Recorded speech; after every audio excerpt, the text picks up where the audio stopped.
start off a nice little quickie. Yeah, let's just start with yeah, let's get some price. I'm trying to get my first truck so I can start making some real money.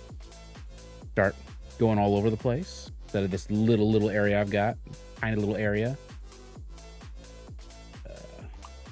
That's somewhere I've been. That's somewhere new. At least start going somewhere else.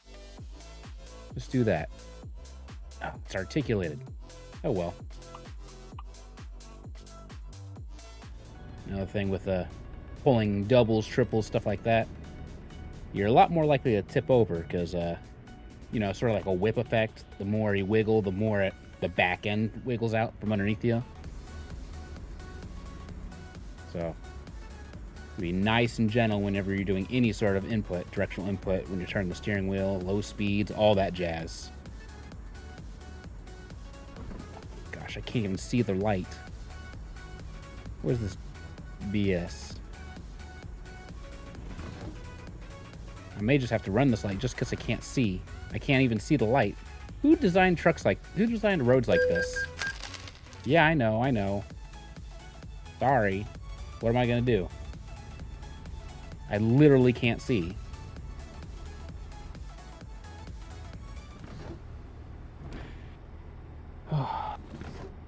Man, I'm glad I'm not taking 4 hours in real time. Just got off driving. Don't have any hours of service in real life, so that would really, I'd really stink having to drive tired. 'Cause people think, you know, driving tired is pretty easy. Not really.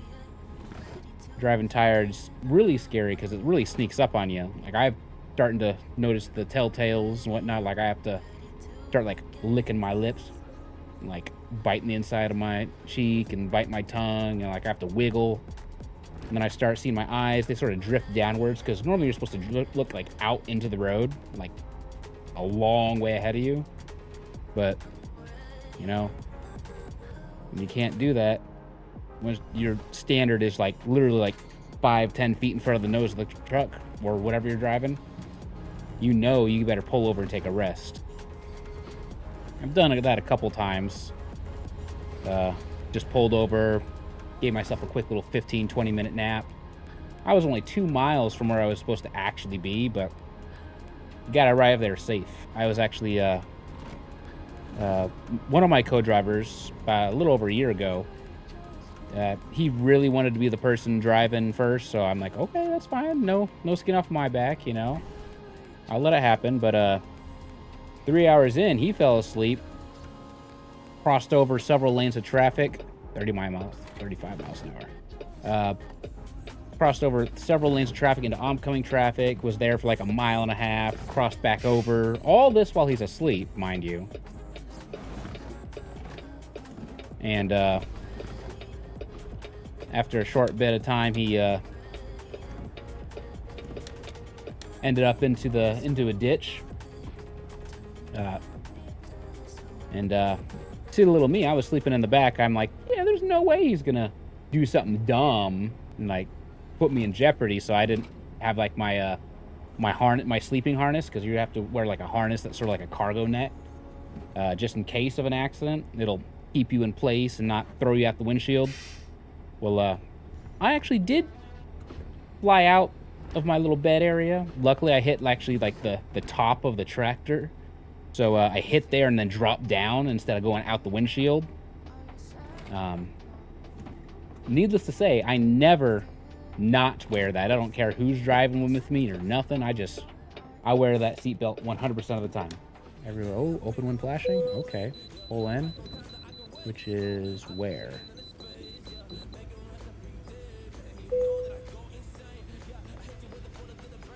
Where's the scale? Where's the scale? Oh. Whoops, it was on the opposite side of the road. Hi, State Trooper. I totally didn't run that.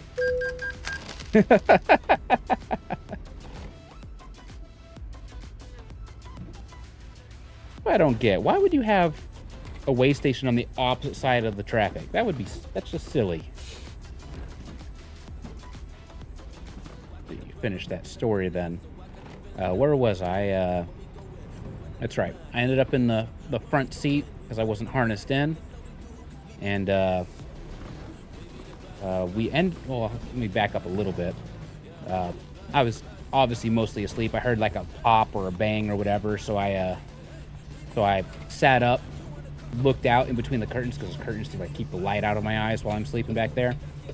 I saw the tractor like veering off into the ditch. I'm like, well, this is it. This is where I'm done. I'm done after this. And so I dove back into the back, prepared for, you know, the inevitable crash. And I actually held myself back there pretty well. I ended up torquing my neck because I had my head up against the thing, and I was like holding the bottom with my feet, and then I bounced up, my feet slid out, so I couldn't stay in there. But you know, I ended up just staying inside the tractor. Didn't go out the front window. I did have some glass in my feet because, you know, who sleeps in shoes? That's just silly, right? A little bit of a banged up knee, but overall I was pretty good. Co-driver, he was dazed and confused, as you normally are when you wake up. For some reason, the airbag didn't go off, so he hit his head straight on that steering wheel, like smack dab straight on there. He was bleeding from his forehead and stuff. That's obviously never fun. Quite unfortunate. Luckily, we ended up crashing into a sort of like, I don't know if it was a farmer or a rancher, but in a plot of land. Some people came out on a 4x4, come check on us, which was pretty awesome. They let us stay on their property while the tow truck came and took it all away. My girl actually came all the way up. It was only about 4 hours from home. Luckily, it wasn't that bad. But she came and picked me up, so I didn't have to wait at a hotel for someone else to come pick me up or anything like that. That was pretty nice. So she came pick me up. She hates driving at dark, so when she came, I switched over. I was nice enough to bring my co-driver back to the yard so his partner could bring him home. Needless to say, he was sleeping the whole time in the back seat. But yeah, it's just one of those things, man. You never ever just trust that you'll stay awake, even if you have like the windows down, the radio blasting. All these tricks are very temporary. There's no permanent fix for exhaustion except for sleeping. It's just the God honest truth, you know. And I pray no one else has to find out that way. That they fall asleep and they wake up either in the ER or, you know, in any other situation, you know. Had some buttholes. They decided that it would be fun to, well, okay. I was driving on the highway, just going straight down the middle lane, because, oh, hey, yeah, I'll let you in. Just drove it down the highway, down the middle lane, because that's what I needed to do. Well, it wasn't the middle lane before. A right lane came and it became 3 lanes, so I was still in the middle lane. Someone that was, for whatever reason, in a huge hurry, came out from behind me, came on, passed on the left was what you should do. You should pass on the left. Pulled right in front of me and then slammed on their brakes. I'm like, yo, dog, what's going on? You have a death wish or something? Obviously, I was paying attention, so I promptly switched lanes. Since, you know, one of the things you do is you make sure that left, right, front, back, everything you see, you look for you have to keep out planned. Right side I knew was already good, so just moved to the right, went past them. I'm like, man, that's just silly. Not trying to have problems over some petty BS like that. That's silly. Oh. Obviously, those are probably the most horrendous things I've been in the 18-wheeler and people be doing. Most of the time, people are pretty nice. You know, they'll let me over to pass someone going super slow, which is super awesome of them because my truck is governed at 65. These highways, I get up to 85 where I go, and that's obviously a lot slower than some of these people probably want to go. So I appreciate everyone that sort of lets me over. You know, common courtesy and stuff like that. 5. All right. Silly little towns, tiny little towns. You got to be real careful. Speed limit goes from like 60 down to 45 sometimes. Sometimes it goes lower than that. But right at the entrance, right past like the 40-mile-an-hour sign was posted, these state troopers like to, or not necessarily state troopers, but small town cops like to chill right there and look for people that are speeding so they can get a quick little ticket in, you know? And they don't care who you are or what you're doing. They'll get you. They have no problem doing that. I've definitely been in the passenger seat while the co-driver's driving. He's going a little too fast. And he hasn't crossed like the speed limit thing, but he's coming in real hot. So there's a cop at the front. He's like flashing his lights like, hey, I see you. You better slow down. And of course he did, because, you know, don't want a ticket. And I especially don't want a ticket because I don't know if you know this, but people who have CDLs, even if it's in their private vehicles, ostensibly any ticket they get, double it in price. It's just automatic. So, you know, you're speeding in a work zone and you have a CDL, you're looking at a 4 times as expensive ticket. That is awful. I mean, tickets can already be expensive. I guess it really depends on where you live.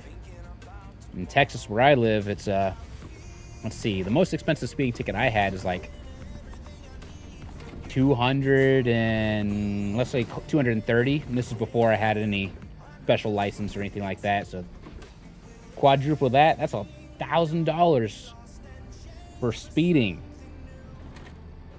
God, that's a horrible thing.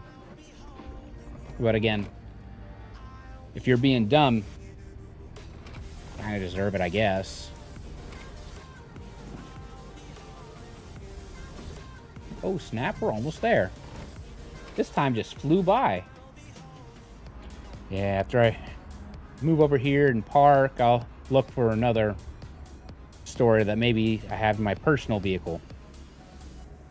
So at least I can keep giving y'all some horror stories, and you know, you can judge them, or, you know, maybe give me some of your own. Right? Oh yeah, I definitely want to come the other way. I do not want to do a silly little U-turn right there. Not with this. I can't back up with this, so I've got to make sure I've got the room.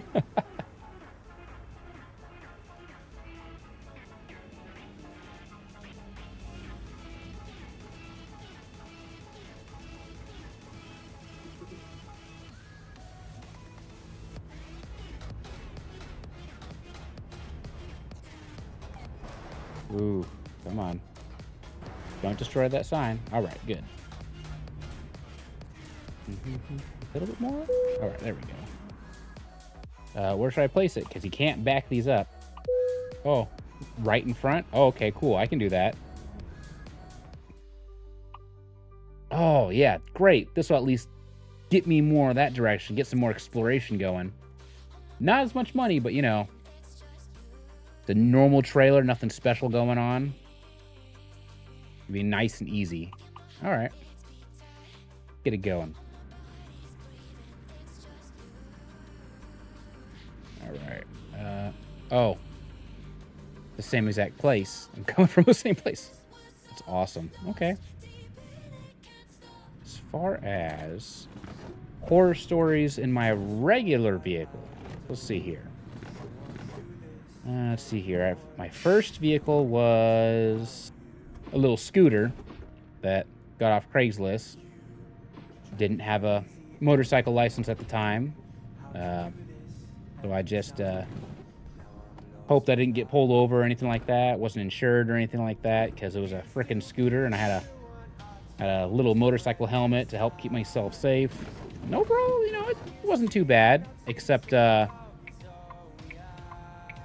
when it came time to left, which means you have left, which means I can turn right. Okay. Let me see here. What was I thinking? Yes, right. I had a scooter, little itty bitty 150 scooter, maxed out at like 45, 50 miles an hour. Did not go very fast at all.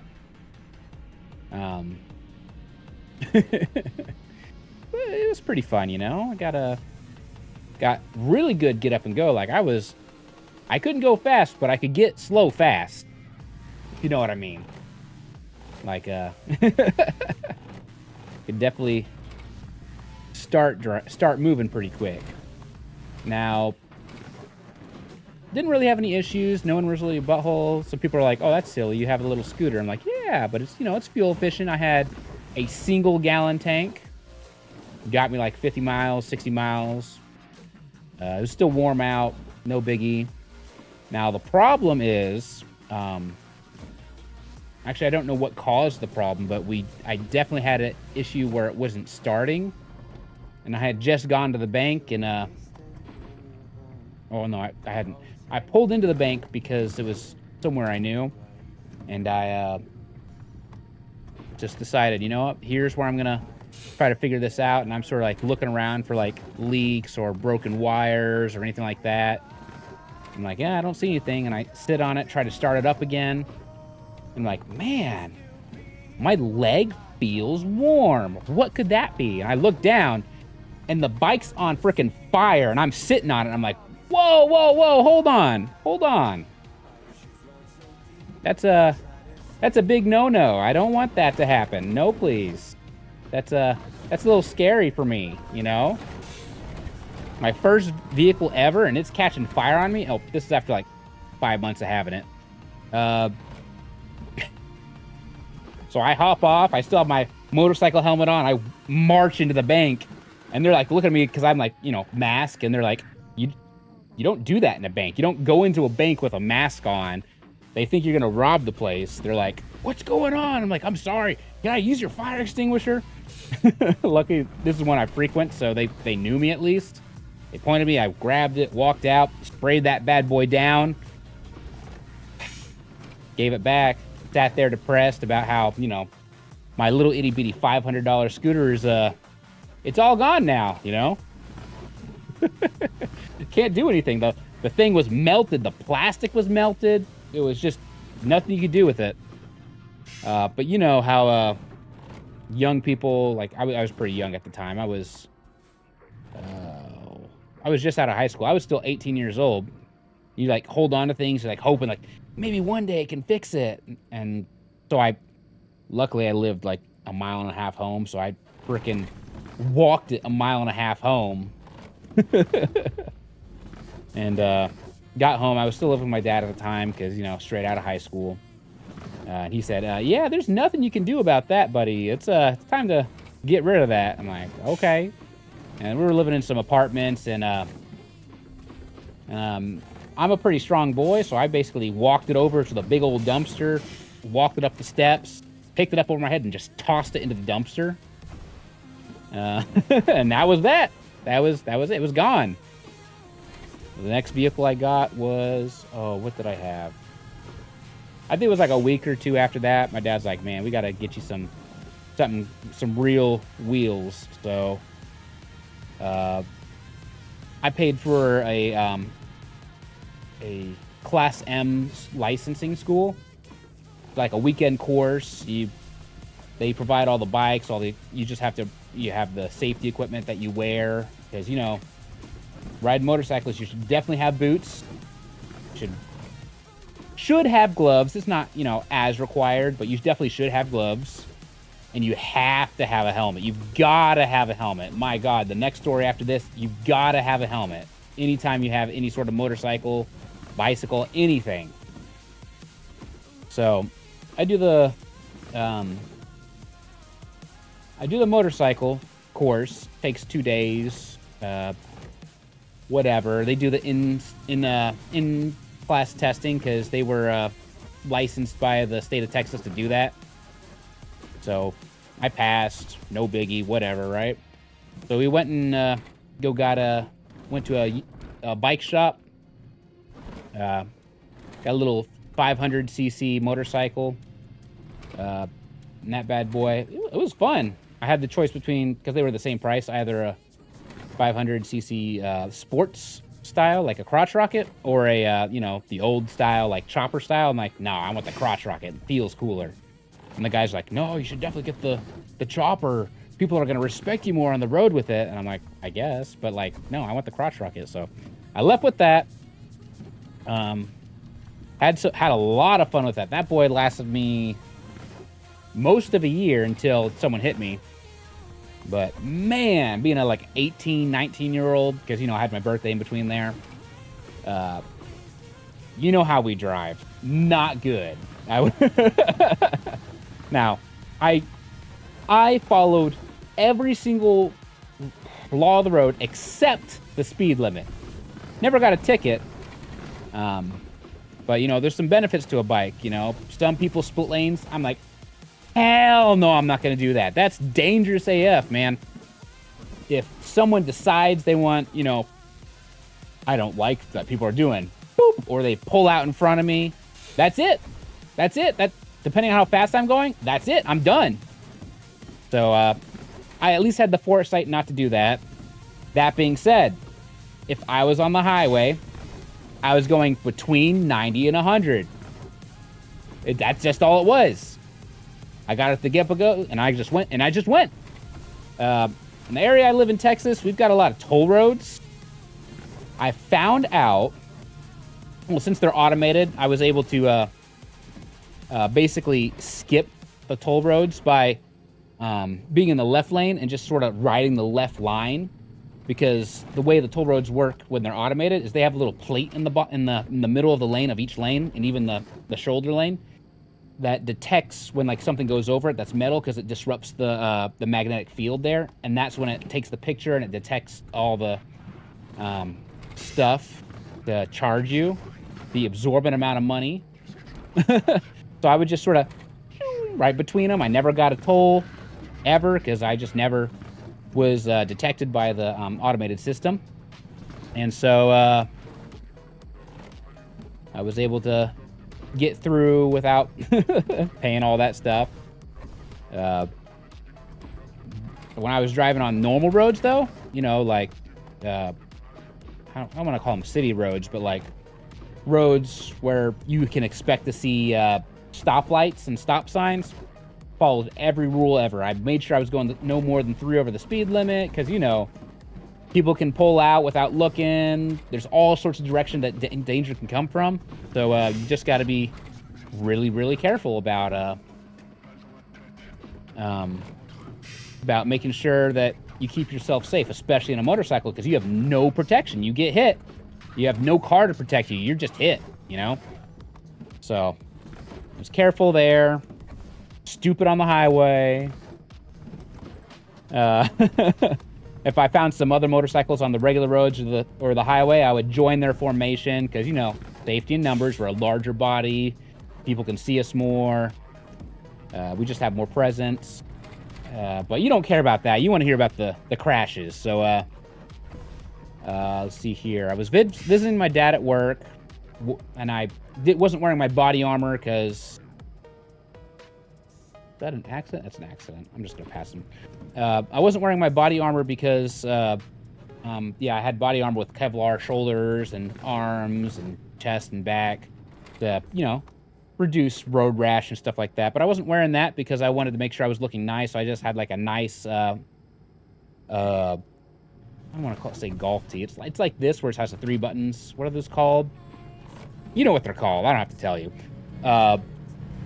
Anyway, I had one of those and some slacks on, and I'm like driving up there, visit my dad, driving back home because I was off for the day and didn't have anything else to do. And so I driving home. I get off the highway because I'm about to probably stop to eat or something, because I wasn't quite home, but I was like a few miles away. And I got on the service road. I'm like, yeah, all right, it'll be fine. And so I hop off the highway onto the service road, and I'm pulling up to, if you know, it's Preston Road off of Highway 121, and it's one of those ones where you have, it's a super major road, so they have light, and then light on both sides. It's like a highway intersection, but a really big one. And so I have 2 sets of lights. I'm rolling up to it. It turns green. I'm like, okay, green. So I start accelerating again because, you know, why not, right? And I make it through the first light, and as I'm crossing the second light, I soon found out that this was a new driver. This young lady pulled out in a 4Runner. They were doing in the U-turn lane, so it allows you to cross the entire thing. And she could see the light going this way, but I was traveling this way.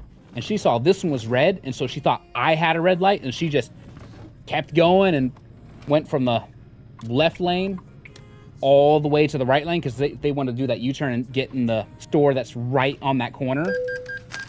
I have my headlight on. Oh, I didn't have my headlight on. This is a new one. Whoops. All right.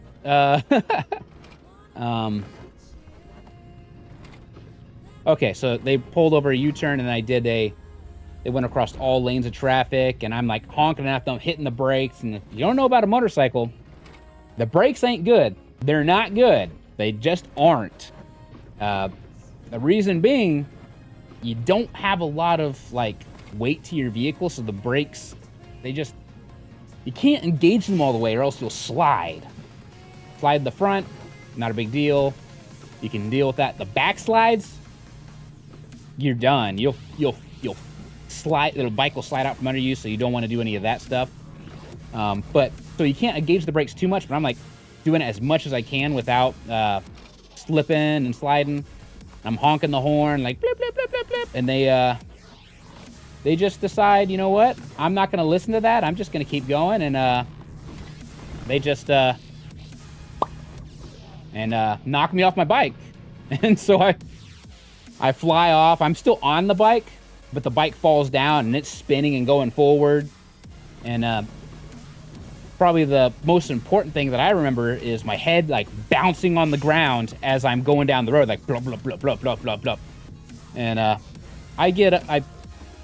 look down at my knees, which is, you know, down the road, and I see like fluid leaking from the bike. I'm like, oh, that ain't good. So I make sure to turn off the ignition. I get out of there, take off my helmet, and I see like scrape marks from here all the way to like the back of all the way across the back of the head.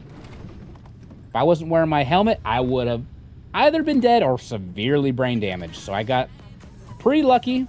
I only had some road rash, some bruises, and a separated shoulder because I landed on my left shoulder. This is mirrored, sorry. And so I got out. Luckily, my mom's place, parents are divorced. My mom's place wasn't too far, so I called her, had her meet me where I was. She came up there. Of course, when the cops come, they's like, he ran the red light. I'm like, no, I didn't. And then I like, oh yeah, my fluid leaked. So I showed the cop exactly where I was hit because there was fluid on the ground. And he's like, oh no, you can't be doing that, miss. And so obviously I was exonerated, rightfully so, because I did nothing wrong in that case. And so nothing really came of it, except obviously insurance covered the bike and my physical rehabilitation, which worked wonderfully. After a month, I was back to full strength. I have full use of my shoulder. No biggie there. And paid for the cost of my equipment. If I had worn my body armor, I probably would have made it out a little bit better. But it is what it is, you know? I'm here, alive. I'm relatively unharmed. That's all I can hope for, you know? After that, I think my next vehicle was... I had quite a few vehicles, and most of them ended in tragedy. Let's see, the next vehicle I had was a... back in 2013, I had a 2003 Grand Am. Bad boy. Ooh, I love that bad boy. It had over 100,000 miles, but ooh, it was so smooth. It was fun to drive. Man, I really wish I still had it. I wish I hadn't wrecked it. This is the one where I actually fell asleep. No one else was hurt because it was late at night and on a road where no one else was on. and like literally 5 miles from my place. I fell. Oh, that was my exit. That's okay. I will just. Let's see. I'll just do an illegal thing here because I don't want to be here too long. Oh, thanks for letting me over, bud. I appreciate it. Use your turn signals. People will be nice normally. When you're young, you think you're invincible. You think you can do anything. I was working 2 jobs, very low-paying jobs, because, you know, you're young, you don't have high-paying jobs. That's just not what you got. I was just working a lot. I was working a crap ton. It was like 60, 80 hours a week, depending on what my schedule was. And I got the silly little idea in my mind that, you know what? I think I can work like that, but also I can have a social life. Well, let me tell you, I couldn't do both of them. One of these, you know, double weeks where I have more hours than most, then I go to my friend's house and he's like, hey, you can crash here if you need, because, you know, I don't want anything to happen. It's like, nah, nothing will happen. Because, you know, you do those secret little tricks where you roll down the window, blast the radio, you sit up so your back's not supported, you, like, clench your abs, all these silly little things to, you know, help you survive without, you know, falling asleep and stuff like that. And obviously those things don't work really, not when you're tired. And so I said, no, I got it. And then I started driving home. I started getting tired, rolled down the windows, blasted the volume, started doing all those other tricks I told you about. And I ended up dozing off. I touched I wasn't going like particularly fast, but I wasn't going slow either. I touched the curb, woke up, pulled away from the curb, oh crap, that's too much, and then overcorrected to go back on the road too much, and then I went back over again, and I went over the median, and flipped around, not like tumbled, but like spun around, so I was facing oncoming traffic, but there was no traffic because it was super late / early in the morning. And well, that was that car. No one was hurt. Luckily I had done that directly in front of a firehouse, like, you know, where firefighters reside and base out of. And I'm like, dumb little me, I walked over and like knocked on the door. It's like, hey, I just crashed out here. I don't know what to do. So they were nice enough to call the cops for me to get that all taken care of. They got it towed away and all that jazz. They knew I wasn't drunk because, you know, I was too young, and good little old me, I didn't drink when I wasn't supposed to. I know I should have, but, you know. Where do you need it? Right there? Okay. Oh, okay, you need it right there. That's a little toughy, but I should be able to do that. I have to... Oh, this is horrible. I have to blindside park. I don't want to do that. Oh, well. It is what it is. Oh, what was I saying? Called the cops. They went ahead and filed a report, all that jazz, you know. And called a wrecker. The wrecker was really cool. He was nice.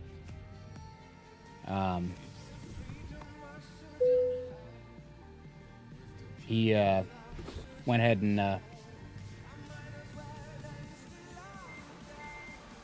ahead and took me home afterwards, which was pretty awesome.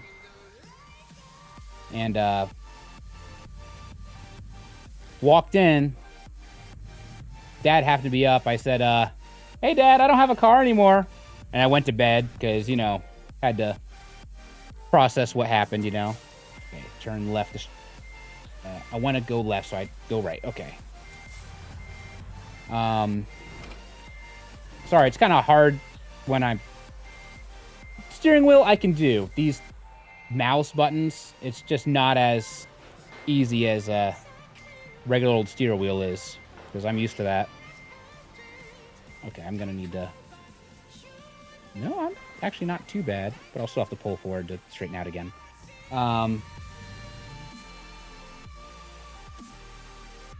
Okay.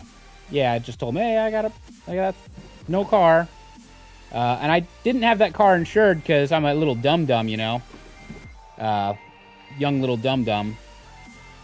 And also insurance was like $550 a month because I was a young little dum-dum, you know. They car insurance is expensive for young people. Let's see here. Oh, that's good enough. Whoa, whoa, whoa, whoa, whoa, whoa, whoa. Whoops. That's fine. Car insurance is expensive for young people. And so I was out the $4,500 I paid for that car. Didn't really save up because, you know, again, I was a young little dum-dum. Luckily, I did. Once I had trouble like that, I quit one of my jobs and I was focused on that one. I walked to that job. It was like 8.5 miles there. Sometimes someone there would give me a ride back home because, you know, I was fairly liked. So, and then after that, I saved up after a couple months, went on Craigslist for cars and motorcycles because I could do either one.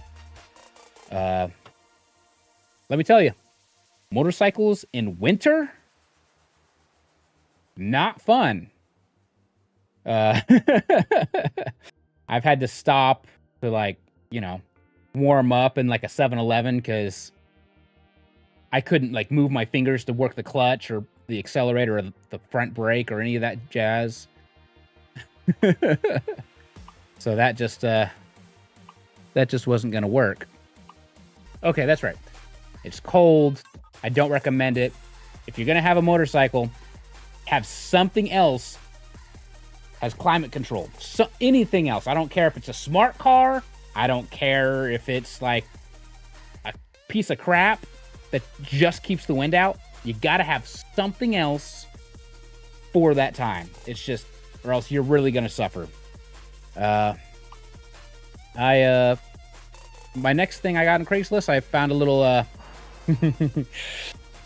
1992. I was born in 93, so this motorcycle was older than I was, which apparently motorcycles age a lot faster than cars. Like 50,000 miles on a motorcycle is like 200,000 miles on a car. Didn't know that. This bad boy had a lot of miles. So I went and, you know, procured this one because, you know, it's something I could afford. And went and got it.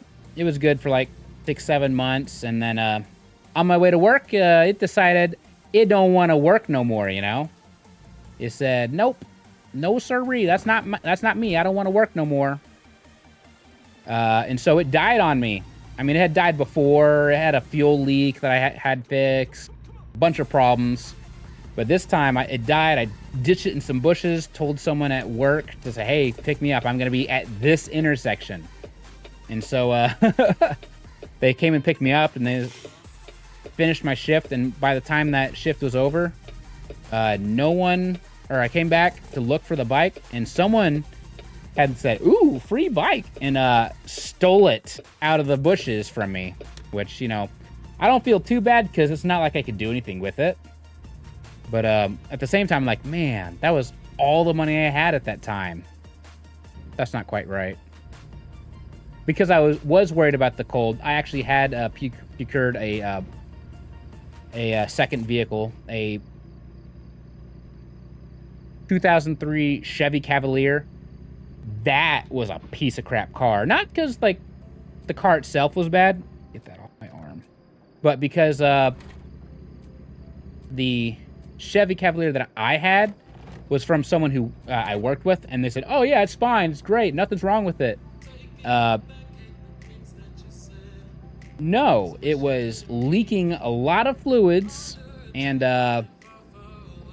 among that, also, the transmission wasn't working right. Oh, really? Dang, okay.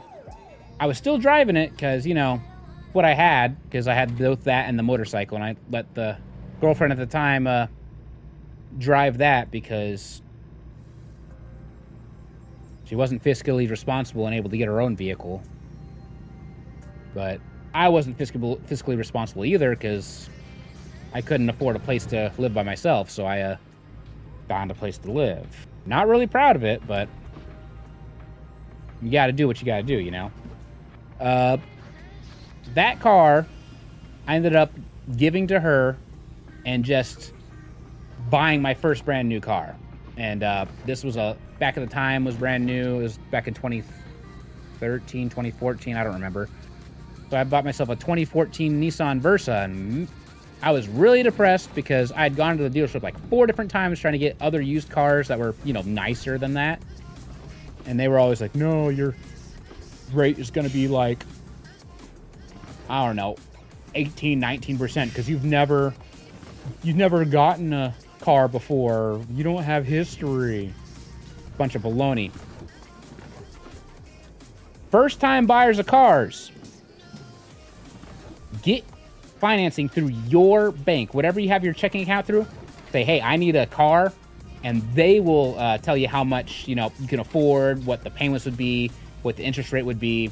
And then you go to the dealership after that and you tell them, hey, this is what I've got. So they can't play no freaking games with you. I didn't know that. I did find out a car. I'm like, hey, I look at a Versa, and then I went to my bank and they said, okay, with Nissan Versa, you're qualified for this much money, and this will be the rate, and this is your monthly payment. Like, okay, cool. Downside is it wasn't enough to cover the Versa, so I had to come up with the last little bit, which wasn't a lot. It was like, I don't know, $1,500. It was a lot for me back then.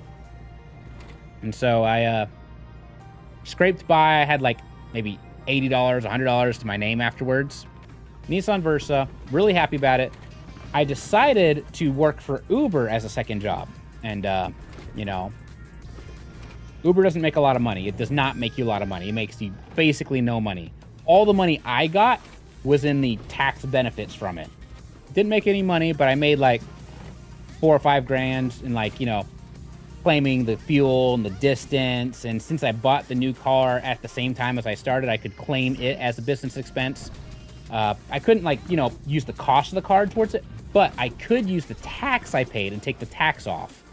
So all that together gave me a few $1,000s. I stopped doing it because some mother lover puked in my car. I'm like, I'm not doing that again. I just decided, nope, I'm not doing it no more. And so I stopped doing that. Still going to see friends and stuff, going out. Because, you know, with only one job, I can definitely do that. Heading home, and I have to go through a little neighborhood that's separate just to get to a better route. And so I do that, and I'm at a stop sign. I'm like, okay, whatever, looking for traffic, left, right, left, right. Right side's clear, left side's clear. I don't see any headlights, nothing. Pull out, check the right side again. And I'm traveling through the center of the lane.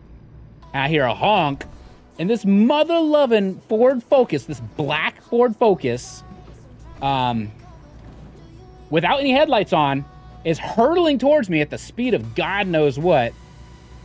I mean, I'm already traveling, so it's not like I'm stopped or anything. So I stomp on the accelerator. Freaking, whoa, hey there. Uh-oh. Come on. Why you don't talk and drive, guys. Stay off your phones.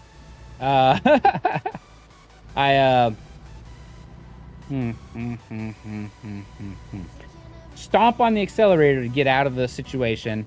Wasn't fast enough. I was most of the way across the intersection. She didn't move at all. She just went straight into the back side of me. She could have scooted over to the right and missed me entirely, but no, she hit me. Cops came out, whatever. It's what happens when you know, we were in an accident. They come to make a thing, and they're grilling me, yelling at me like, it's totally your fault. I'm like, I couldn't see her. She didn't have a headlight. She's like, did you stop at the stop sign? I'm like, yes, I did. I stopped, looked, then went. And then she came coming through without any headlights. And it was still my fault because I had a stop sign. zero fault placed on the person with no headlights. And so, luckily, with a car you're making payments on, you have to have full coverage insurance. And so it paid off the rest of the car plus a little bit more, so I was able to get something else afterwards. I have to remember what it is in a second. What was the next thing I got after that? I think, oh, that's right. My dad's girlfriend at the time was trying to get rid of her car for free because she's like, it's a piece of crap. No one will want it. And so I took it off her hands, put several $1,000s into repairs, decided it wasn't worth anything. And I was a car salesman at the time, so I just traded it in for another car. And it got me a couple $1,000s towards another car, which is surprising. They probably only gave me that much because I worked for the dealership. And so I got myself a little Nissan Altima. And I drove that for a few months, changed dealerships into a Dodge dealership. And said, screw this, let me get a Dodge Charger. Traded in upside down onto a Charger. But I didn't care. It was a freaking Charger. V6, but you know, it was fun. I haven't had an accident since then. No accidents, none. Just a speeding ticket. At the time I was working for Discount Tire, they were sending a group of us to Texas Motor Speedway to watch some races, and I got a speeding ticket heading on to Texas Motor Speedway. That was fun. That was just a fun little gimmick. Not really a gimmick, but like the humor was not lost on me. So it didn't really hurt my feelings aside. It just hurt my pocket. Had that for 6 years, traded it in for my current vehicle, which is a Ram. And now I'm paying on it. And I'm tired of paying on a car payment, but you know, it's what happens when you get a new car. You got to pay for it. And I ain't got that kind of money liquid, so I have to make payments. But yeah, that catches me up. Now I'm current. That's all my cars, all my accidents, all the problems okay, that's all the accidents. Let's go back to the first motorcycle I had, the actual motorcycle. Not an accident, but it was a scare. I was driving down the tollway. I'm not the tollway. The highway had a HOV lane, which motorcycles are allowed because they're not high occupancy, but they're high efficiency. So they're allowed to take on there as well. And I'm zipping down there, you know, 90, 100 miles an hour. That's what I did with that vehicle. So I'm zooming down. I'm like, those are red lights. Surely I'm just catching up to a group. I'm like, oh no, they're stopped. People are stopped in the one single lane HOV lane. There's no way out. I'm hurtling towards it. I'm both brakes engaged as much as I can. My back brakes start slipping. I have to let go of it to re-engage it because, you know, sliding down at that speed would be horrible. And I'm like getting close, and I'm like, I'm not going to stop in time. So I just moved to the side, and I passed 3 cars, and in front of the 4th car, their doors open, and someone's standing there. For some odd reason, they're standing there. I'm like half a foot away from hitting them. At that point, I would have been going like 1 mile an hour, but that doesn't matter. So that was a scare. I could have been injured there. I could have injured someone else there. The second's more important than the former, you know, but it could have been pretty bad. But as far as scares, accidents, nothing serious beyond that. That's pretty much all I've got for you know, horror stories. I mean, for myself, I guess.